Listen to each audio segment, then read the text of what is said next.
Hello guys, welcome to my channel. Last data বাংলাদেশের জন্য স্পোর্টসের জন্য প্রচুর ভালো ছিল। ক্রিকেটে আমরা নিউজিল্যান্ডকে হারাই সিরিজ জিতছি। ক্রিকেটে কারে কারে নিয়ে কথা বলবো, নাজমুল হোসেন শান্ত, লিটন দাস, মুস্তাফিজুর রহমান, এরা তো আছে। তার পাশাপাশি আমরা হকিতেও জিতে গেছি, কাবাডিতেও জিতছি এবং ভলিবলেও জিতছি। সো এক কথায় হচ্ছে কি, বাংলাদেশের স্পোর্টসের জন্য কালকের দিনটা প্রচুর ভালো ছিল। অবশ্য ভিডিওটা কালকে দেওয়া উচিত ছিল, কিন্তু যেভাবে কারেন্ট যাচ্ছে যার কারণে আমি ভিডিওটা বানাতে পারতেছিলাম না। সো ক্রিকেট নিয়েই কথা বলবো এখন। নাজমুল হোসেন শান্ত অবশেষে ফর্মে ফিরছে। এখন এই ফর্মটা ধরে রাখতে পারলেই হলো। সেকেন্ড ম্যাচে 50 এবং এই ম্যাচে সেঞ্চুরি, এবং এই সেঞ্চুরিটা বাংলাদেশকে জিতাইতে প্রচুর পরিমাণে ইম্প্যাক্ট ফেলছে। লিটন দাসের 73 রান। অবশেষে আমি চাচ্ছিলাম যে লিটন দাসও সেঞ্চুরি করুক, কিন্তু সবসময় যা চাই তা হয় না। কিন্তু লিটন দাস যেভাবে পারফর্ম করছে, লিটন দাসকে আমি সবসময় হচ্ছে গিয়ে টিমে রাখতে চাই অ্যাজ এ উইকেট কিপার। সে ব্যাটিংয়েও ভালো, ব্যাটিংয়ে যখন ফর্মে না থাকে তখনও আমি তাকে রাখতে চাই, বিকজ আমাদের কাছে ভালো উইকেট কিপার নাই। কিন্তু যখন সে ব্যাটিংটা করে, তার একটা আলাদা একটা ক্লাস আছে, স্টাইলই আলাদা তার। মোস্তাফিজের কথা বললে, সে তার ওডিআই ক্যারিয়ারের সেকেন্ড বেস্ট বোলিং করছে এখানে।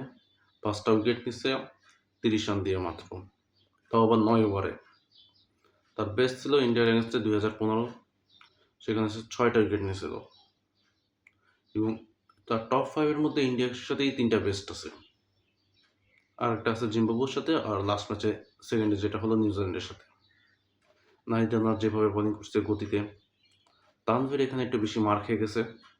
অবশ্য আমি চাচ্ছিলাম সে একটা উইকেট পাক, তবে সে পায়নি, এবং তার ইকোনমিটাও এখানে সব থেকে বেশি ছিল। এখন সব দিন তো সবার ভালো যায় না, কিন্তু আমরা সিরিজটা জিতে গেছি, এটা আমাদের জন্য প্রচুর পজিটিভ হয়েছে।